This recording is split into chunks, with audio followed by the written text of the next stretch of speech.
Hey, hello everyone. Thank you for joining our May Lunch and Learn. My name is AJ Boyce. I'm one of the agriculture conservation practitioners with the Nature Conservancy. Today, we are very happy to be talking with Nicole Wolcott, which is one of the federal policy organizers with OEFFA, Ohio Ecological Food and Farm Association. And they do a lot of great work around organic certification, but also around policy advocacy.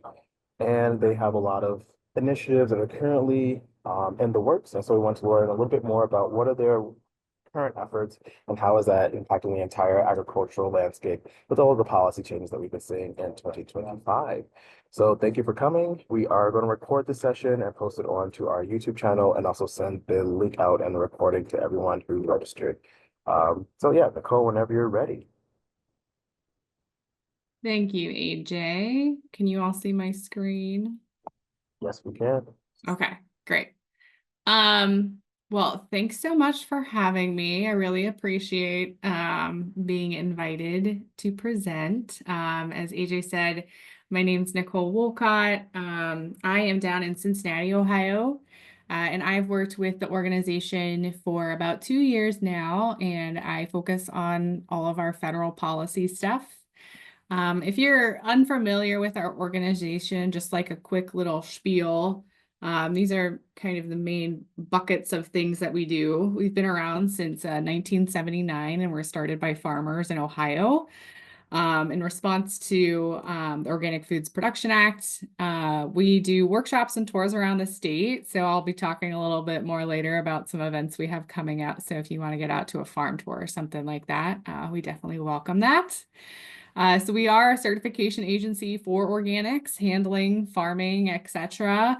And that's kind of one side of our organization, if you think about it tax-wise. And then we also have our education side of the organization where our policy team is housed, our outreach program, and our technical support. We have a line where you can call one of our sustainable agriculture educators. And I was talking with one of them yesterday who is doing research on tomato disease or something. So if you have any in all agriculture related questions or grant support, we're here for it.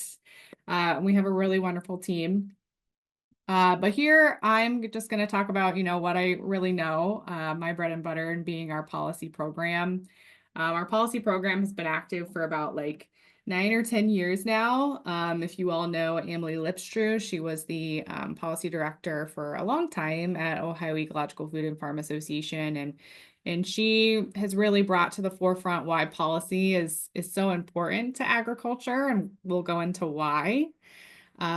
But really, a lot of the policy that I work on federally really affects our work on the ground. And that's been a big learning for me in coming into this role. I came from the larger, like, environmental justice organizing sphere. So coming and focusing in on agriculture policy, I didn't know a lot of what happened in Congress regularly, that really prohibits and can restrict what farmers do and how they can really steward their land on their own and have support from the government or not support from the government. So I work on a few different things kind of in my portfolio, but one of my favorite things to work on is really just interacting with farmers in our network. And because we have a certification agency arm, it's really helpful for us to have kind of that built-in membership to our organization. So that way, when we're doing our advocacy work, it's really ingrained in the work that we do of what's important to our certification members. So we do a lot of organic specific advocacy, but it's also agriculture across the board. Thanks, AJ. So this is just kind of like a little bit of a bucket of things that I like to do personally. One of the things you really have moving right now is doing in districts, which is bringing members of Congress to farms in their district to learn about agriculture. If you weren't raised in agriculture and you end up in Congress, you probably don't really know anything about farming. So we have a few of those in the works for this summer. We do a lot of other action advocacy work. If you're on our email list, you'll get our action alerts and things like that for contacting your member of Congress or maybe for a state issue. We also have an Instagram that I'll share at the end that is really wonderful for education. Honestly, if you're just wanting to know more about agriculture policy, we had a post go out yesterday related to tariffs and how that could affect farmers in our community. We have some quotes from farmers in our community about it. So definitely recommend you giving that a follow. Virtually, we're meeting with member of Congress's staff. I had one this morning, but we also fly to DC about 2 times a year and bring farmers with us to get them in front on Capitol Hill. And we also do comment submissions, but that's predominantly with the executive branch of the government with the USDA. We're actually working on a comment submission right now for something. So here's just like a few pictures of some of the things that I just described. So up here in the top left, we have Congressman Max Miller, who was on the Agriculture Committee last year, talking with Scott Stoller and Scott Myers, 2 farmers in our network, about soil health. Here's Congressman Greg Landsman. We're talking about the lack of meat processing plants in Ohio. These are some farmers we brought to DC last year. Here is Congresswoman Chantel Brown. We had an in-district with her and some folks up in Cleveland last summer. Down here is Congressman Warren Davidson at an organic farm in peak sunflower season over on the west side of Ohio. Here's us in DC again, meeting with some congressional staff with some farmers that we brought from the state. Here's Congressman Mike Carey, and here are some state representatives that we brought out to a farm last year as well. So to really kind of get to the bulk of what we do and describe our team a little bit further, I am the federal policy person. So if you ever have questions, agriculture, federal policy, I'm your person to reach out to. But we also have a whole other side of our policy work that is state-based. And my partner in crime, Lauren Hurdle, she does all of our state policy work. And they do a lot of things really focused on soil health and education. We actually have a really fun thing coming up that we would love to invite anyone to if you're interested. Let me put this link in the chat. We have a Soil Health Advocacy Day at the State House coming up on June 12th. And the registration for it ends this Friday. So if you're interested in joining us at the State House, doesn't matter what your experience level is on advocacy, but if you'd like to join us, we'll have training and some like updates related to soil health legislation in the morning at a church that's across the street from the State House. We'll have lunch together, and then we'll be setting up meetings with our state representatives to meet and talk with them. So it's a really good introduction if you haven't done any of that stuff before. This is our second year doing it. We hope to have about 30 people there with us, and it was a really great turnout last year. Lauren gave me one relevant policy update related to the state that might be interesting for the group. Just to throw in there, and definitely if you have questions about this, I will try to answer, but I might have to direct them to Lauren. So just really quick, one of the main things going on in the State House right now is the budget. And you've probably been seeing information about this in the media, especially if you're here in Ohio. One thing that we're watching in relation to the budget is the House is doing cuts to the H2 Ohio program, which launched back in 2019. And that's a program that basically helps many different types of land, but in specific areas that have runoff that go eventually into Lake Erie, about reducing algal blooms and pollution and protecting clean drinking water and all that sort of a thing. This has been a really beneficial program to folks in our network, and obviously cutting it back to 2020 levels would be pretty detrimental to the funding that's provided. There was actually a Senate hearing last week as the budget has gone through the House, and now they're doing more work in the Senate.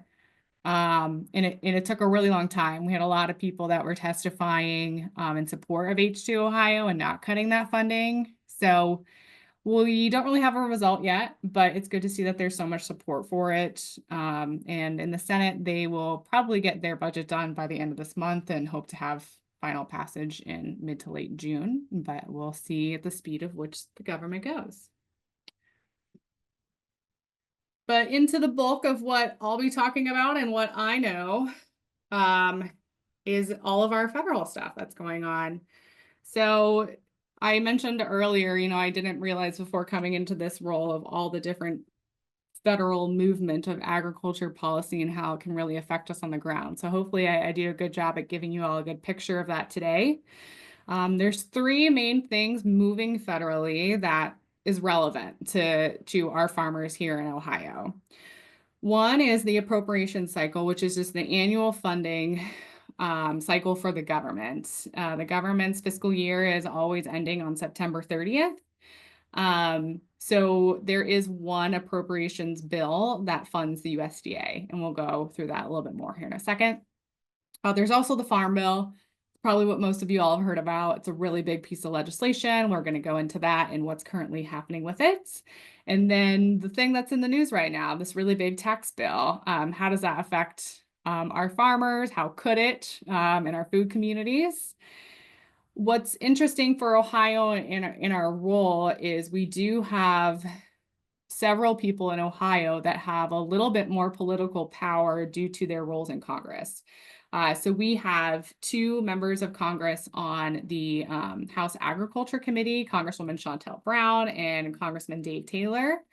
Congresswoman Shontel Brown this is her second cycle on the committee, and she's up in the Cleveland area, and she is the second lead Democrat. So she's the vice ranking member of the House Agriculture Committee. Congressman Dave Taylor's District 2, which is down in like the main Appalachia region, just like east of me here in Cincinnati, all the way over to like Athens.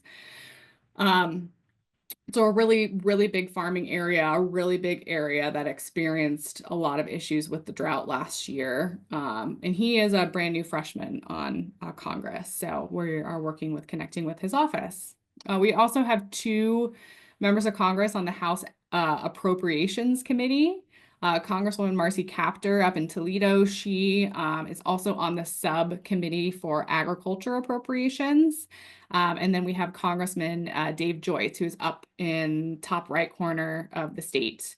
And he's on the General Appropriations Committee. So having those four people, we don't have anyone in the Senate that's on those Senate version committees. So that's kind of a bummer. We still, actively communicate with our Senate offices in Ohio, but we're actively in contact with them. There was a hearing, last week on several things that I was messaging Congressman Dave Taylor's office and Congresswoman Shontel Brown's office about. We might submit appropriations asks for funding levels to Congressman Joyce's and Congresswoman Kaptur's offices, and we do, submit comments and other things that are relevant to folks in our network. So getting a little bit more specific, the appropriation cycle I mentioned runs for a fiscal year. So the fiscal year ends on September 30th for the government. Right now where we're at is this, I kind of shortened the steps. So this is just a brief snapshot, but really all we've had so far for they would be planning fiscal year 2026 is a mini outline from the president on what he would like to see in that budget. Now, Congress is the purse of the government. They control the money, so they don't have to follow the president's budget outline, but they regularly do because whoever is elected into the executive branch is usually going to have at least somewhat of a majority in Congress. And in this case, there is a trifecta of Republican majority with the presidency, the House, and the Senate. So we do expect that the appropriations bill will follow somewhat what the president would like to see. We don't have a detailed budget from him yet, and so we're kind of waiting on that to see what we really need to advocate for with our members of Congress of what we'd like to see in that appropriations budget. We are definitely a little bit behind. I feel like by this time of year, we are already getting more into the bill writing, but right now we're waiting on this final budget outline from the president as well as Congress passing their budget resolution to then kick off the appropriations bill writing process. So we have submitted some priorities of ours to the offices in Ohio that we would like to see for funding with the USDA. And things that are funded in appropriations that are not in the Farm Bill are basically those that don't have what's called baseline funding in the Farm Bill. So they need extra sources of funding that are happening on an annual basis. If the government does not pass all of their appropriations bills by September 30th, we'll get what's called a continuing resolution, which we are honestly consistently operating on in Congress.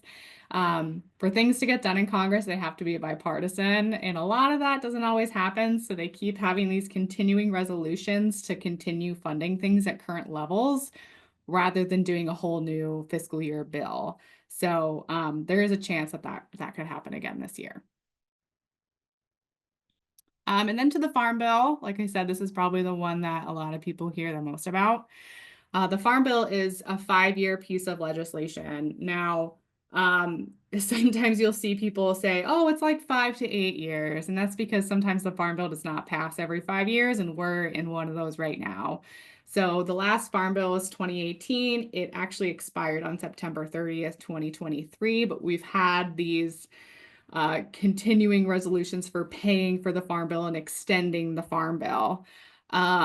So it's been a lot of extension at current level. So it hasn't been new introduced funding. And we think about all that's happened in the world since 2018. Obviously, there's going to be a lot of outdated information, especially in thinking about a lot of the things we saw with our food communities during the pandemic. That was, post 2018.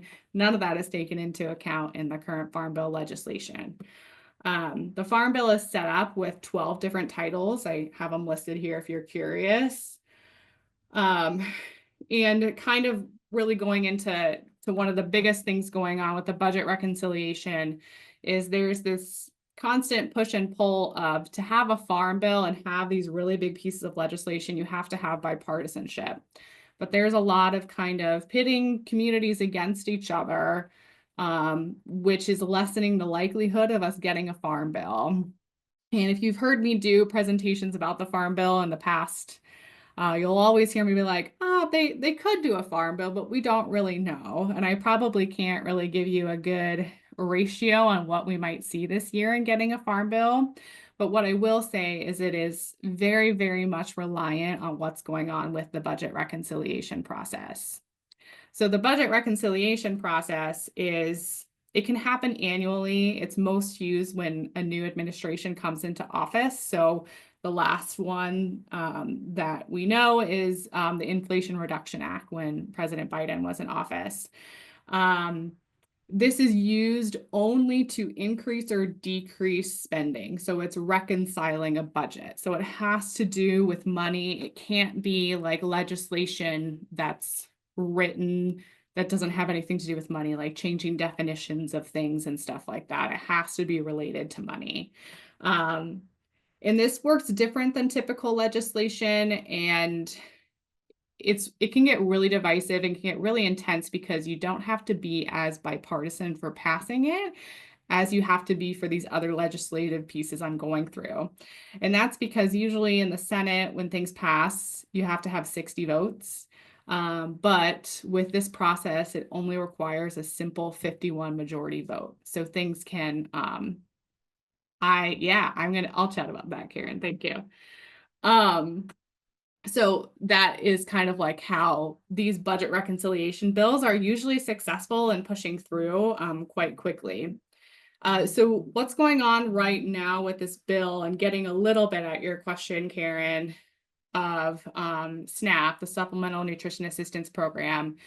I don't have a graphic in here, but that is the majority of the funding in the Farm Bill. So being able to have a Farm Bill, it's really important that food and farm communities are together, just because SNAP funding is such a big piece of the Farm Bill. So we want to make sure that everything is done in coalition with each other. What's going on right now with the budget reconciliation bill is since Republicans have this supermajority, there's been a lot of talks in the past from certain Republican members of Congress about taking SNAP out of the Farm Bill. Well, that also kind of goes to, do they just want to cut a bunch of funding for it? So to pay for this tax bill, they're having to do many cuts to safety net programs. And one of those is in the Agriculture Committee. So the House Agriculture Committee was tasked with finding $230 billion in cuts of funding over 10 years. And they cut all of that from SNAP funding. So it's not, separating it from the Farm Bill or anything like that, but the fact that they're doing so much legislation related to SNAP in this budget reconciliation can really mess up the potential future of having an actual Farm Bill. The other part that's happening with this that goes to having a Farm Bill is not only are they taking away that SNAP funding, they are also wanting to increase commodity production support and also fund a few different what's called orphan farm bill programs that don't have funding right now because of all of our farm bill extensions. And that is another 60 billion in added costs. So since the Agriculture Committee had to find 230 billion, with adding 60 billion, they now have to find like 290. It kind of, I think, ends up being a little bit over 300 billion, but all of that is relation to cuts in SNAP funding. And I am not a food nutrition expert whatsoever. I definitely want to lean on our amazing partners in the state that are doing a lot of advocacy around SNAP for kind of what that looks like and how that would affect a lot of our local food communities. Where our organization has really been thinking about in relation to this is they are really kind of picking what's the most important farm bill programs to them and putting it in this budget reconciliation bill to be able to move it across the board quicker. But then that runs the risk that we won't get a full farm bill, which is really what we need to support our agriculture communities. And so basically, I'm saying a lot of the farmers in our network won't really get what they need. And that could be continue to go on and on and on, especially if this budget reconciliation bill goes through how it currently is, with just having kind of the additions to some smaller farm bill programs like organic cost share, and then as well as these commodity programs in there. So there's a lot of conflict going on, that's for sure. But there's still a really, really, really long way to go with getting this bill passed. So this is just the House. We're still in the House. I've had in the background of my computer all day long the House Rules Committee. They've been going since 1 a.m. If the bill passes the House Rules Committee, it'll be going to the House floor for a vote. And then they still have to do the same process in the Senate and make these bills match and kind of go together. So there's still a long way to go. This is going to be going on for several months. I would think so. And that's pretty much like the in-time update we have right now. I'm going to read Jim's comment. Funding bill would include any allocations for programs, methods of controlling nutrient. So there is one piece in this funding. So for the appropriations funding bill, somewhat. A lot of the conservation related programs that might fund things like nutrient runoff, that is funded through the Farm Bill. So if there are separate funding mechanisms that need to happen that isn't in the Farm Bill, it would be put into appropriations, but most of that is funded through the Farm Bill. So hopefully that answers your question.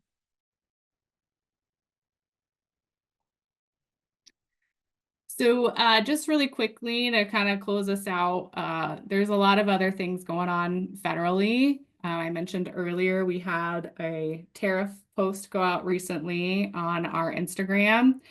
If you're curious in learning what some of the farmers in our network said about tariffs, this is really like a 101 post because things with tariffs kind of keep going back and forth. But just so we could start educating our community on how it could potentially affect farmers in our network, we just had this blog post come out that I put in the chat. Another thing that I'm sure we're all aware of is in relation to the federal funding freeze. Our team has been doing a really good job at collecting stories from those in our network who have frozen funding that maybe haven't even gotten their funding back yet. Our organization is dealing with frozen funding ourselves. And one of the things I put together recently was interviewing a few farmers that we've been chatting with about their experiences with federal funding right now and where that's at for them, how it's affecting their businesses. We've had about like 100-ish responses on our online form to help inform kind of how we're talking with members of Congress and the USDA about the federal funding issues and helping direct our work on what we really want to focus on in relation to that. And then the last thing that I'll add here is there is a lot of reduction in force going on in the executive branch of the government. So the USDA wants to have about a 30% cut of their workforce.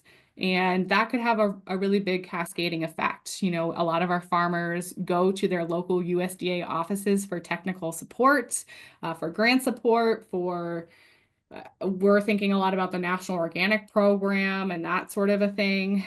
So we don't really know how much this is going to affect us yet, but we have definitely already seen a lot of things moving slower and them reviewing specific frozen funding or implementing things that they have to on an annual basis. Things are just taking longer at the USDA right now. We do know there is more information coming on this. I think it was announced earlier this week or late last week that there will be a restructuring chart coming out, I think at the beginning of June for the USDA, and then another deferred resignation program, I think, coming out at the end of this month. So there's been a lot of turnover in staff. So just kind of keeping that in the back of our minds and how that affects our folks on the ground. But that is really what I got for you all. This is my email. Lauren, who I mentioned is our state policy, that's her email if you're interested.